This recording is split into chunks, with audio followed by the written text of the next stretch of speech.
ఇవాళ నిరుద్యోగ యువకులు మీ తమ్ముళ్ళు మీ పిల్లలు కాబట్టి ఇప్పటికైనా ఇట్లా నిలబడి నిరసన తెలుపుడు కాదు. ఇట్లా నిలబడి నిరసన తెలపడం వల్ల అక్క మీకు మంచి పేరు రాదు. చెడ్డోని 10 ఇచ్చి వదిలించుకోవాలి, మంచోని 10 ఇచ్చి సావాసం చేయాలంటారు. అట్లాంటి వాళ్ళ సావాసం పనికిరాదు అక్క. నేను ఇప్పటికి కూడా చెప్తున్నా, మీరు బయట వాళ్ళు కాదు, మీరు మా అక్కలు, మా కుటుంబ సభ్యులు. మీ మంచి కోసం చెప్తున్నా, అక్కల క్షేమం కోరుకునే తమ్ముడుగా నేను చెప్తున్నా.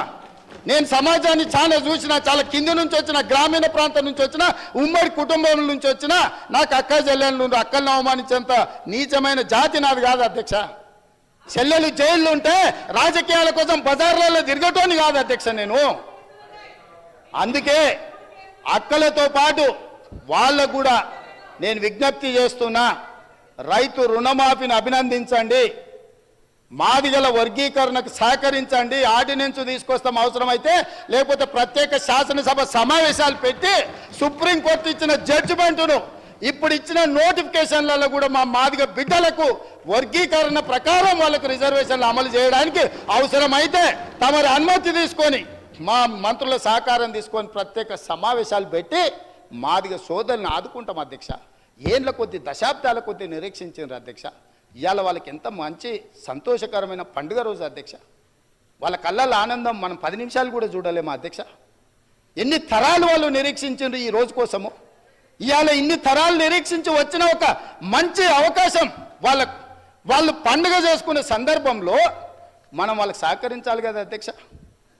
దేవతలు యజ్ఞాలు చేస్తుంటే రాక్షసులు భంగం కలగనికి వచ్చిర్రట. ఇవాళ సుప్రీంకోర్టు మేము మంచి అడ్వకేట్లను పెట్టి వాదించిపిచ్చి మేము ఇవాళ జడ్జిమెంట్ తీసుకొచ్చాం. దామోదర రాజనరసింహ గారు ఇక్కడనే ఉన్నారు. వారిని పిలిచి, అడ్వకేట్ జనరల్ని పిలిచి 4 గంటలు నేను సమీక్షించి ఇది నిర్లక్ష్యం చేయడానికి వీల్లేదు,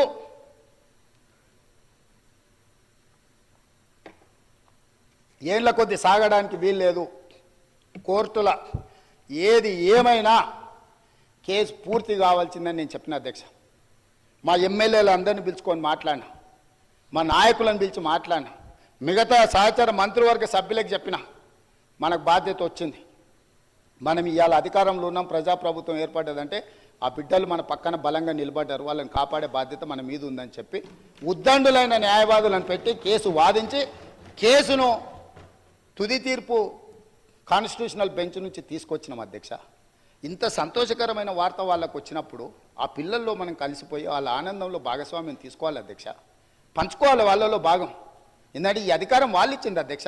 నేను అడుగుతున్నా ఈ సభలో ఇక్కడ ఉన్నోళ్ళు ఎవరైనా, ముఖ్యంగా మా అక్కల్ని అడుగుతున్నా, ఆ దళిత బిడ్డలు ఓట్లు లేకుండా మీరు ఎమ్మెల్యేలు అయినా, నేను ముఖ్యమంత్రి అయినా, ఆ దళిత బిడ్డలు ఇవాళ సంతోషపడే రోజు వస్తే మన పట్టుదలలు పట్టింపులు పక్కన పెట్టి మన రాజకీయాలకు అతీతంగా ఈ బిడ్డల కోసం మేము నిలబడ్డాం.